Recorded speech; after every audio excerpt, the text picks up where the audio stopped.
I do web development, web design, and all that, but I'm going to kind of show you behind the scenes of a little bit of a passion project I've had for a few years, and I do on the side. And I showed a group of high schoolers because what I did is I didn't prepare for it at all, but I wanted them to see what it's like to have an idea, look into it a little bit, start a website, do graphics, work with artists, like all these different little things that are involved. But I did it without preparing because I wanted to show them how you just run into problems all over the place, and you just got to figure out how to overcome it. And in the meantime, while we're doing that, I was also talking about time management and just tools that the computer has for us now to be able to use and stuff like that. So this was originally done with a few high school kids, and most of you guys look high school age, so it should fit right in. But the idea, I guess, behind this is not to start some kind of multi-million-dollar business, even though you could. This is a small idea that could generate a few thousand extra dollars a year. And I'm teaching my son how to do this because by the time he's in high school, I know that he would rather do what he does online and have a part-time job than go work at McDonald's. Not that that's bad, it's just, he's geared differently. So he's actually started his own website and he sells stuff on it. And so he's learning. So anyways, context behind the first idea is meeple shirts. Does anybody know what a meeple is? No? Well, in 2015, meeple was officially added to the dictionary, and meeple is a little game piece for board games. It's a little guy. If you'll see, you notice this right here, this little dude, that's actually a meeple. And it's becoming kind of an icon for the board gaming industry.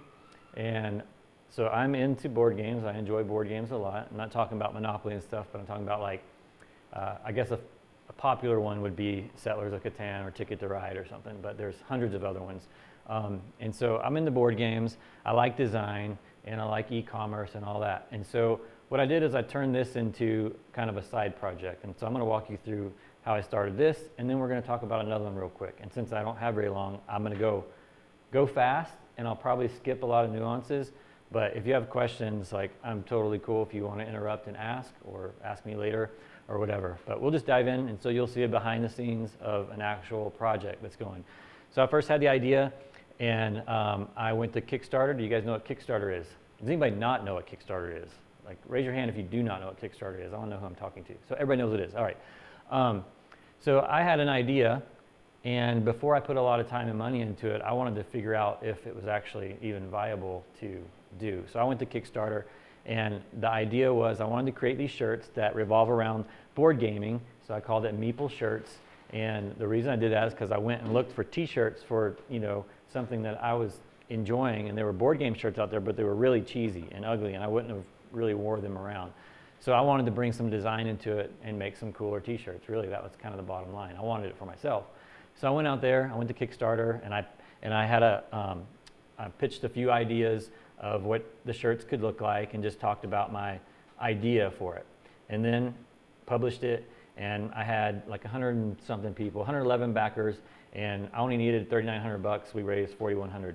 Not a lot, but all I was doing was just trying to test the idea to see if there was anybody out there interested at all. And so that gave me a good picture that there are some people interested. So from there, actually let me back up a little bit because this is important. A lot of people think that when you come up with an idea, a design idea, that you need to be the artist or whatever, but that's not totally true. I can draw and do art, but it takes me a long time. And so what I did is I just sketched some ideas out, and I did a contest on Freelancer.com, but there's other sites like 99 Designs and stuff like that, that you can run a contest for logos or different designs or whatever. And so I ran a design contest.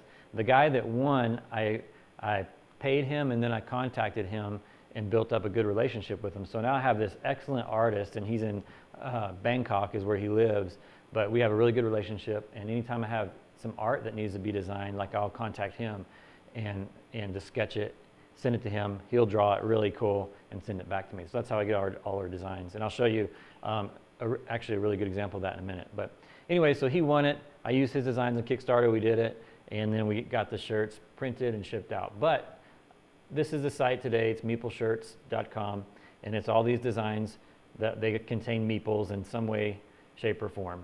And the cool thing about this site is that it's 100% automated. Now that it's built, like I don't ever touch it unless I want to put a new design on it. So when somebody orders a shirt, it gets printed at a company that fulfills it. They print it and then they fulfill it as if it was me. So all I do is get a ding on my phone that I just got an order, and that's it. And so it's cool. So it's automated. So yeah, it's a nice feeling actually. So it doesn't make a ton of money, but here's a couple of things to keep in mind. I don't do any marketing for it, even though I do marketing. It's my own company. I don't do any marketing. I have Facebook and everything set up, but I never post. I never do any advertising. It just sits out there on its own. And every now and then people stumble across it. Now I did a couple things. I also do search engine optimization. So when I set the site up, I did think about certain keywords and phrases like that. So people find my site and they order shirts. So it makes, by the end of the year, I'll show you the dashboard. By the end of the year, like currently from January to now, it's made $2,400. Remember, just sitting there, and I haven't touched it in 2 years. And so by the end of the year, with Thanksgiving and Christmas coming up, it'll be close to the $4,000 mark that it makes on the site. And so what I'm getting at is, if there's something that you do in your life, that you're passionate about or you enjoy doing, there's a good chance that you could probably turn it into just a side business that just is automated. And it's not hard for me to run. One, because I don't have to mess with it. Two, like if I do get a customer support issue, I'm able to talk to that person easily because we both like board games. Nobody's going to buy a Meeple shirt unless they're in the board games, because Meeple does not sound normal. So anyways, so that's a behind the scenes look at what I do with this little passion project. Okay, so how much time is left? 20. Okay, so what if you could do that several times over? If you had 4 or 5 sites that brought in about $4,000 a year virtually with no time in it after you've launched it. I mean, that'd be a pretty good little side gig, right? Especially for a high school or a college guy. So what I've done is, like, you just pay attention to what's going on in life and what you're doing, what you have your hand on. If you want to make a lot of money, you probably got to go outside your niche and do something that doesn't, that's a little bit harder for you to work at.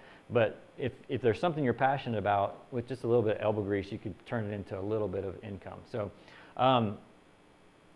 anybody heard of the Carnivore Diet? A few people. Yeah, I've talked to a couple people about it. Well, I'm not on it right now because I just got back from vacation, but when I was on it at its peak, I became a firm believer. And so when I started the Carnivore Diet, what it is all you eat is meat. Like, you don't eat anything else but meat. And so you eat steaks, hamburgers, bacon, sausage, any kind of meat you can think of, you can eat it, and you can eat as much as you want. You can eat until you can barely get out of your seat, and you lose weight on it and you feel better. And I'm telling you, I'm a believer in it. So it doesn't make any sense, but there's some really cool science that backs it up now. Anyways, what I'm getting at is, this is happening for me. I'm digging it. It's cool. And I thought, hey, I wonder if there's any way that I could do something before this trend gets really big, like to capitalize on something. And so I thought, okay, well, I can make t-shirts and do all that. I can automate the whole thing. And so what I did is I looked at it, and I can send some of the tools that I'm mentioning. If you guys are interested, just let me know afterwards, and I can email you a list of them. But one of the things I did is I went to Google Trends. And anybody ever use Google Trends? Yeah, it's fun to use. So on Google Trends, you can pretty much look up any type of keyword and figure out if people are into it or not. So an example would be the Carnivore Diet. So if I look up Carnivore Diet, I can see if it's become any kind of trend. So this is in the past 12 months. I could do even later. So if I did like the past 5 years, you can see that it basically just trickled for a long time, and then it's starting to rise in popularity, right? And so there's a few other things you could do here, but I don't have all the time for it. But the main idea is, if you have a little idea, you can go into Google Trends and you can compare different keywords and things, and you can get an idea if people are searching for stuff or not. And if they're searching for it on Google, you can tell if the interest is there, and so it helps. Now you can compare stuff. So like if I did the keto diet and I compared it, you can see that the keto diet, you see how much more volume there is in search than there is keto. Like it just barely even touches it. But here's the idea. Carnivore diet is just now starting to get, starting for people to start talking about and starting to become mainstream. So the idea is if I can catch it before it takes off and gets all that volume, then you can get in before everybody else starts jumping in. So that's what I'm trying to capitalize on is the carnivore diet. And I'm not going to give any advice on it because I don't know how to do that, but I can make a shirt for it. So, because people get into something and they want a t-shirt for whatever their hobby is or what they're into or whatever. I bought carnivoreshirts.com and I came up with a couple ideas. Let me actually show you this to really give you an idea.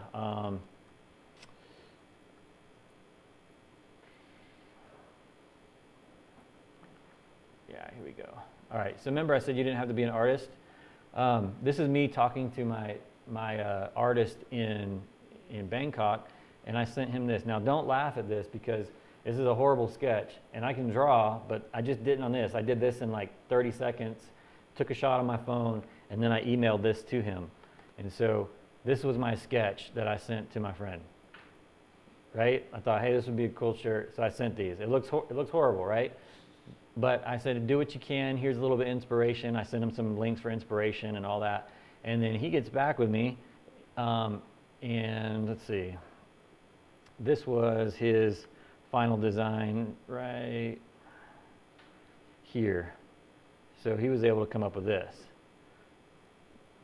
It's a little bit better than my sketch, but I thought I could work with it. So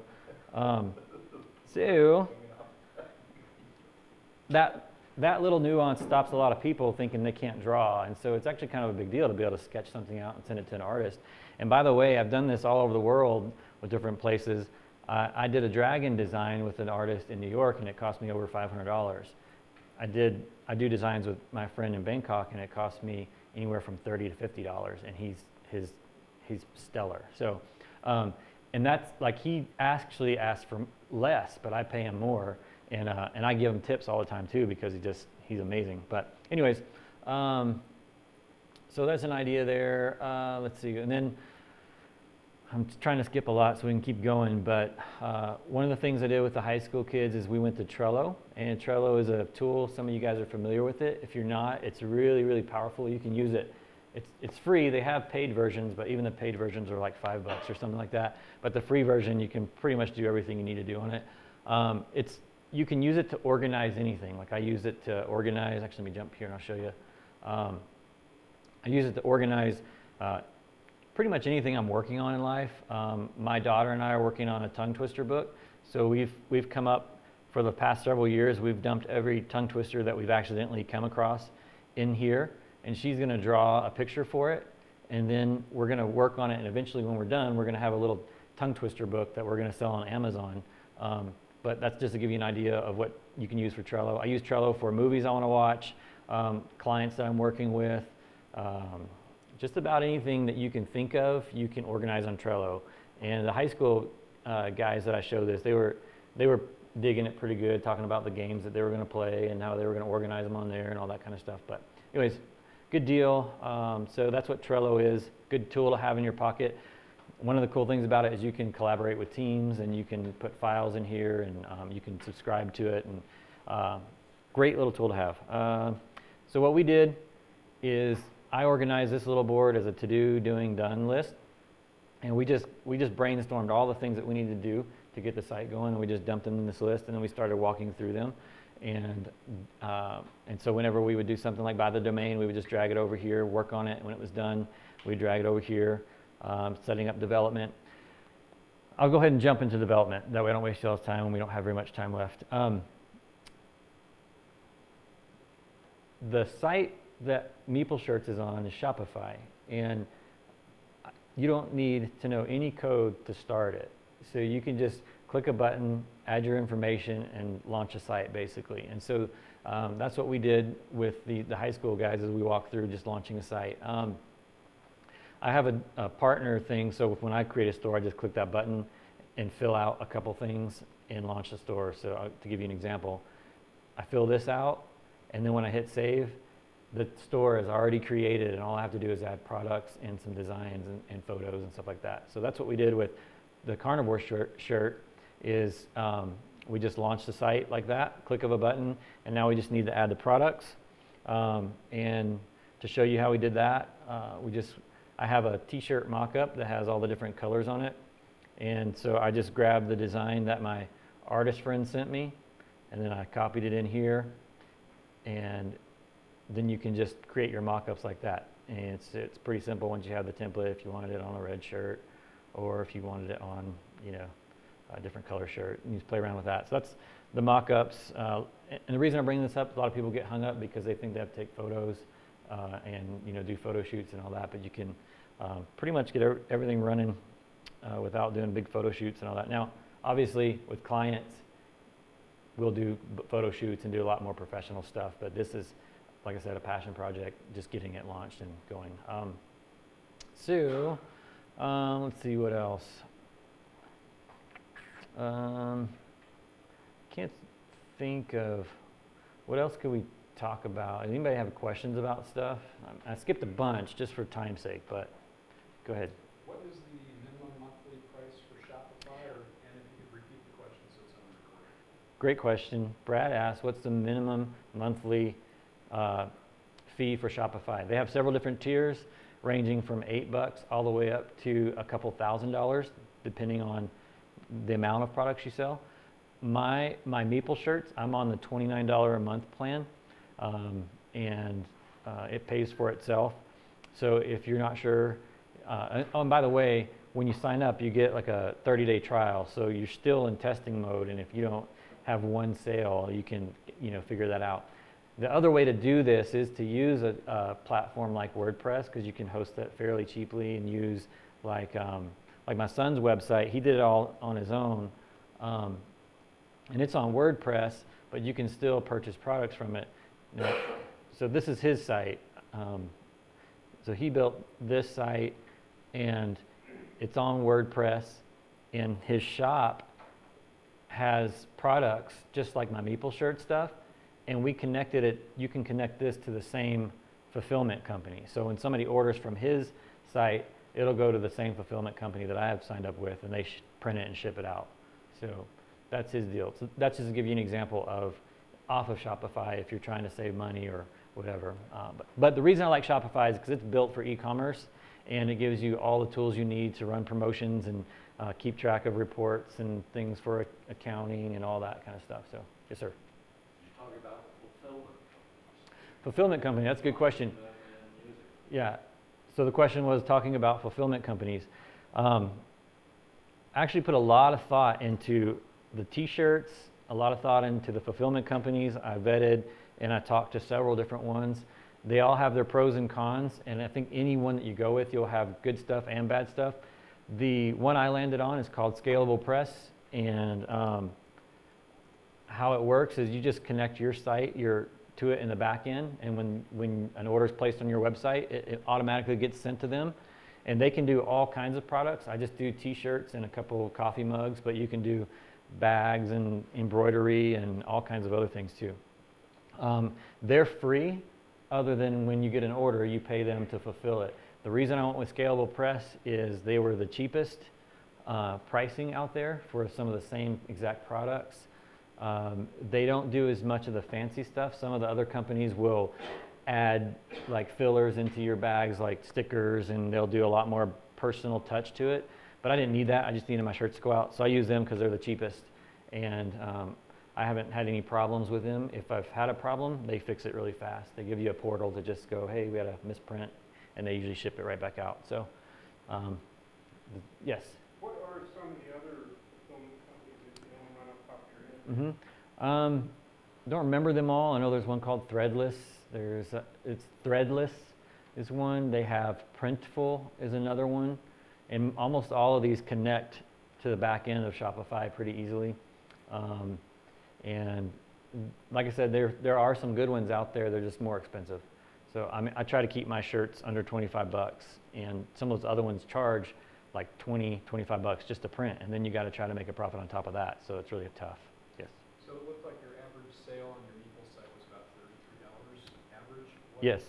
What's your profit percentage? About 50%. 50%. Mm-hmm. Okay. Yeah, I try to mark it all up that much, and I base it off of what my fees are going to be on them. And I make a little bit of money on shipping too, so which is another big deal. If you ship on your own, it costs a lot more to ship, but if you're shipping with partners, they usually get bulk discounts because of everything they ship out. So using one of them, it cost me maybe $2 to ship across the United States, whereas if I was doing it on my own, it would cost, $5 or $6 or more. So that's another reason for these guys. So Jason, did you have a question? Yeah, and maybe I missed it when I stepped out, but did you talk about how you marketing your? Yeah, the Meeple shirts, I don't do any marketing. And once again, because it's a passion project, I just don't spend time on it.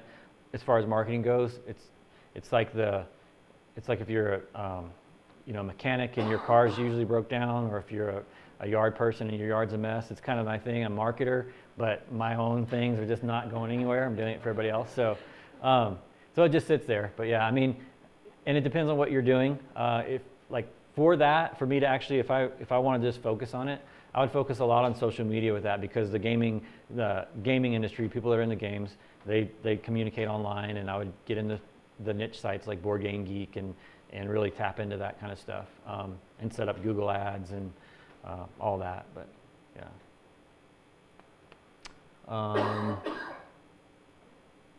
I think that was it. The main idea I wanted to get across is that you could take something that you're interested in, and without knowing, like I didn't touch any code for any of this, and I didn't do the artwork. I just went out there and just started doing it. The tools are out there now where you can just push buttons and tinker around and launch a business, basically. I mean, that doesn't sound very professional, but once again, it's a passion project on the side, and I've learned a ton. Like the things that I've learned doing these side projects, like I'll learn shortcuts, I learn new tools, I get faster at connecting the dots, and I learn new systems, and it helps me with my clients. It helps me to be able to talk to them or offer solutions, or save them money somewhere in some type of system, whatever it is. But so there's a lot of benefits to doing it on doing something like this. You just learn a ton.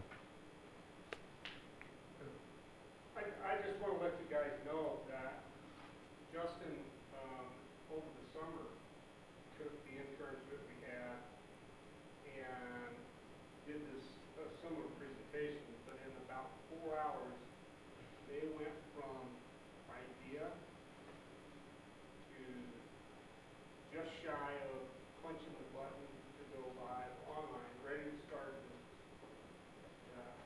They could have done. So it was really cool. I mean, I sat in for about 2/3 of it, and I learned so much. I mean, just the kids came up with their own, actually helped them with the carnivore thing, but he took them all the way through the whole process, and they were ready to go live just at the end of that time. So it was really neat people. So just wanted to give you a little plug there. Thank you. In case the camera didn't hear it, he was just saying how awesome I was. Exactly. Yeah. How did you, like on Google Trends, what are some of the trends you're looking for to know if it could be a viable idea? Yeah. Right. That's a great question. The question is, when you're on Google Trends, what are you looking for? There's a lot of things you're looking for, but basically you're looking for an upward trend line. A lot of times, you've probably heard in business world the hockey stick scenario. You see a graph, and sometimes they just kind of edge up, but sometimes you'll see one and it'll curve up like a hockey stick. Well, that means there's obviously a ton of interest in it at that point.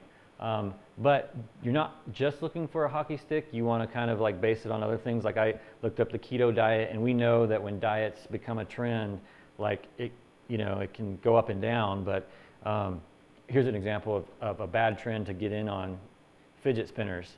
Anybody heard of one of those? I know at the school that they love them, is what I hear. But if you were to look at it now, it's actually comical. We should look at it. Let's see. Do I have that up anywhere? Let's see.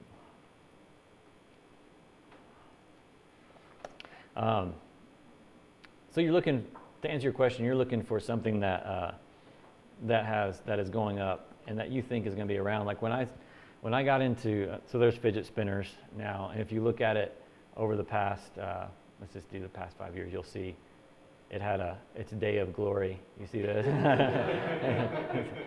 This is not a good niche to get in right now, in case you're wondering. When the fidget spinners were pretty popular. I actually like fidget spinners. Call me a nerd, but yeah, it's not where you want to go right now. But Brad had the forethought to put a bottle opener in the fidget spinner. So. It's our most popular handout at trade shows. Yep. That's pretty much what they have become too, is handouts at trade shows. Yeah. The bottle opener. Yeah. Yep. So, but if you were to look at this, and catch it, like right here, and if you would have had something in place, you obviously could have really done well. But the problem is most people got in like right here, and so you have a lot of people that have a garage full of fidget spinners from China right now. But and then if you just want to look at, what's a good one? Like Fortnite is real popular right now, right? You'll see how it did the hockey stick, but it's going to stay pretty consistent. In that game, it'll probably stay up here in search volume for a while. Of course, Fortnite, you're getting into licensing issues if you're looking for a product for that. Let's see, what would be a good one?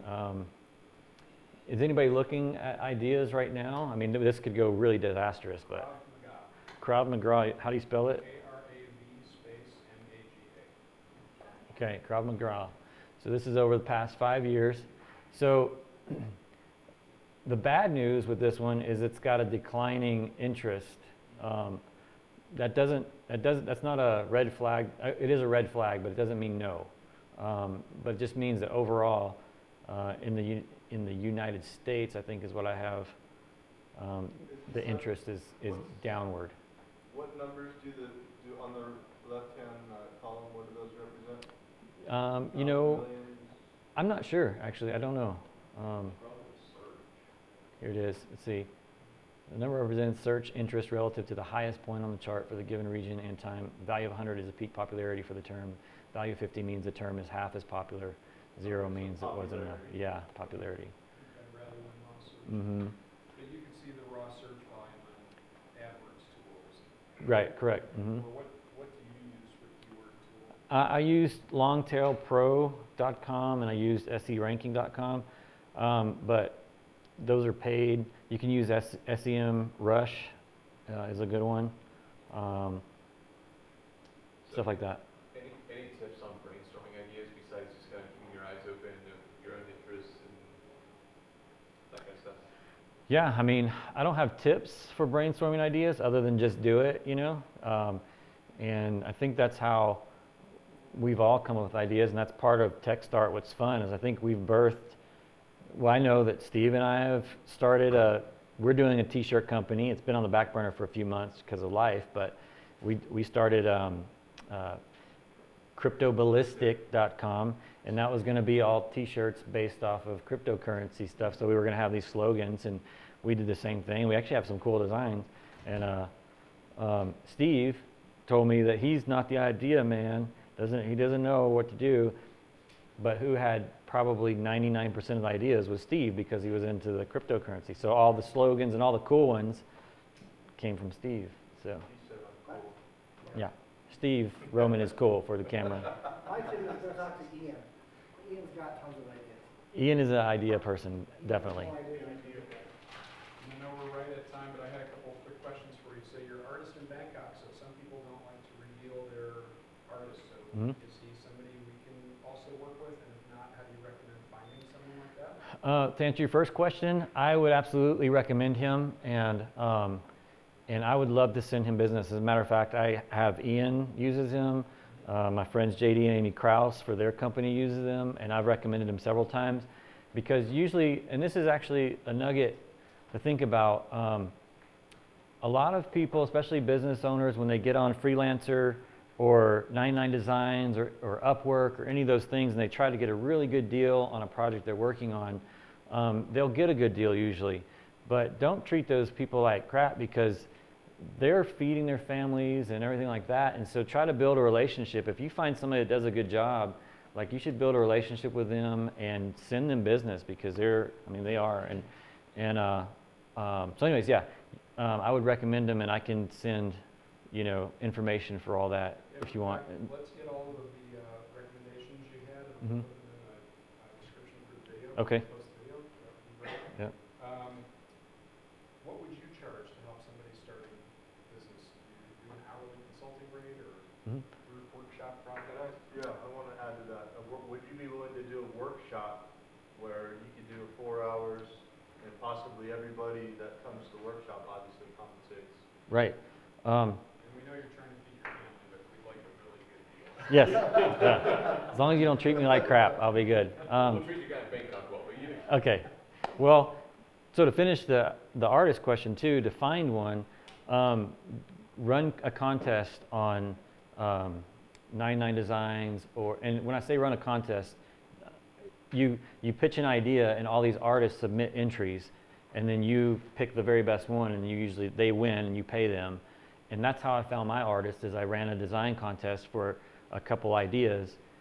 I had vetted it down to 3 or 4 people, and then I talked with them in over chat and trying to figure out who's who and get to know them.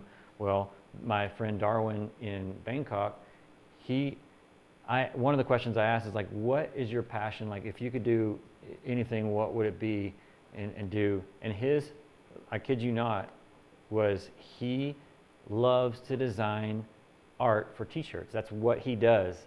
And if you look at his portfolio, that's all it is. Art. And he just, for some reason, just loves to do that. And so it's so much fun to work with somebody like that. So anyways, run a contest and then pay attention to who's submitting entries and build a relationship. And you can build a relationship with artists pretty much all over the world. And then, for businesses, I usually charge about $125 consulting fee, for an hour, to look at their business and talk about what they're doing and all that. What I talked about today is more of a passion project, and some of it would be something that you guys wanted to start on your own or do whatever. I would absolutely love to do a workshop where everybody brings their computer, they have their ideas, and we just all work on it together, and we could buy domains, with each other. We could connect all the dots. We could work on graphics together. We could do some research, launch projects. I wouldn't charge anything for that. That'd be awesome. So that'd be fun. How many people here, raise your hand, would do that if we had a 3-hour workshop? Great. Sweet. Okay. Yeah. And even if it was business related, I would love to help. I wouldn't go right not paying for it. Yeah. Well, then it's $1,000 a person for the class. Okay, never mind. No, giving a percent. Oh yeah, I get 90% of your business. And then my last question, and then we'll wrap up if nobody has any other questions, but just, can you touch on a little bit, this is just putting you on the spot, but your thoughts around multiple streams of income, smaller businesses with multiple streams of income versus kind of focusing all your time on one thing? I think so. Because that's what I do, not kind of on accident, is just, when you're freelancing and you're doing work for different companies, that just there's ebbs and flows in it. So it's nice to build up your streams of income. You guys all know that, to where you're not dependent upon one. Not that I have it all figured out by any means, but over the last couple of years, I've tried to figure out everything that I enjoy doing. If they have an affiliate, I try to use it. So for example, Shopify, I've used probably probably 5 or 6 different shopping platforms. And Shopify, hands down, is the best out of the ones that I've used. Not that some of them may have done better since I've used them, but I just love Shopify for running an e-commerce shop. Well, they have an affiliate program to where if I build a site for you and it signs up through me, then I get paid. As long as you're a customer, I get paid a little bit. So I make a couple $100 a month just from sites I've built for people, and I've used, I built it on Shopify. So that's a stream of income. Obviously web hosting, when I build sites for people, I maintenance their sites, and so even when I don't have a project going, there's at least a baseline of income coming that's scalable. It's stuff that I don't have to put a lot of brain damage into, because most of it is automated. I think I learned this on the farm, I loved coming up with things that I didn't have to work as much. So If there was a way for me to carry that bucket full of poop, then I would figure out a way to do it easier.